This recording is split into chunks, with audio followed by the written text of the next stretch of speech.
হে আল্লাহ, আমাদের বাংলাদেশের ফুটবল ফেডারেশনের সিন্ডিকেট গ্রেট দা বানসুদ সাইফুল বাড়ি টি2 এই সিন্ডিকেটের বাচ্চারা আপনি এই দুনিয়া থেকে উঠিয়ে নিন।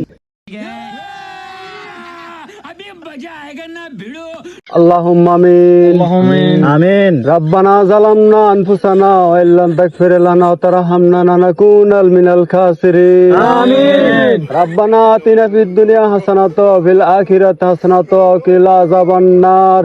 আমিন। হে আল্লাহ, আমাদের বাংলাদেশের ফুটবল ফেডারেশনের সিন্ডিকেট গ্রেট দা বানসুদ সাইফুল বাড়ি টি2 এই সিন্ডিকেটের বাচ্চারা আপনি এই দুনিয়া থেকে উঠিয়ে নিন। হে আল্লাহ, আরেকটা বানসুদ সিন্ডিকেটের বাচ্চা তাবিদ আউয়াল আপনি তারও এই পৃথিবী থেকে উঠিয়ে নিন। আমিন। হে আল্লাহ, আরেকটা সিন্ডিকেটের বাচ্চা নেশাখোরের ঘরে নেশাখোর, গাজুড়ির ঘরে গাজুড়ি আলপাস, তাকে আপনি এই পৃথিবী থেকে উঠিয়ে নিন। আমিন। ও আল্লাহ গো, কত বড় হাই প্রোফাইলের কোচ আমাদের দেশে এসেছে কোচ হইতে, ব্রাজিলের রোজারিও মিকেল, কিন্তু এই সিন্ডিকেটের বাচ্চারা তাকে কোচ হইতে দিল না। আমিন। তাকে বাদ দিয়ে দিল। আমিন। ও আল্লাহ, আরো বড় একজন হাই প্রোফাইল কোচ এসেছে আমাদের ফুটবল ফেডারেশনের কোচ হইতে, ক্রিস কোলম্যান, তাকেও তারা বাদ দিয়ে দিল।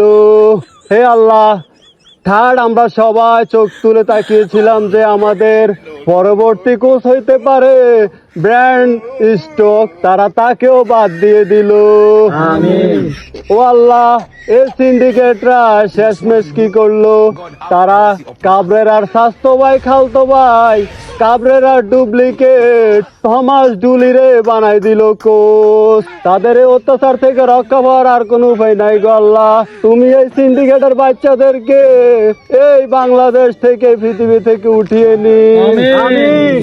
ও আল্লাহ, তারা শুধু এইটাই করে না, তারা জামাল ভুইয়ার মতো ভালো প্লেয়ারকে মাঠের বাইরে বসিয়ে রাখি তারা সাদউদ্দিনকে দিয়ে খেলা চালায়। ও আল্লাহ, তারা আবার কি করে, কিউবা মিছিলের মতো প্রতিভাবান প্লেয়ারকে মাঠের বাইরে রাখি তারা ফয়সাল আহমেদ প্রাইমারি খেলায়। ও আল্লাহ, সিন্ডিকেটের বাচ্চাদের থেকে আমাদের বাঁচার আর কোনো উপায় নাই, কোনো অপশন নাই, শুধু একটা অপশনে আপনার কাছে আছে আল্লাহ, আপনি তাদেরকে এই পৃথিবী থেকে উঠিয়ে নিন। বিহকে কলমায় তৈয়বা লা ইলাহা ইল্লাল্লাহু মুহাম্মাদুর রাসূলুল্লাহ সাল্লাল্লাহু তাআলা আলাইহি ওয়াসাল্লাম।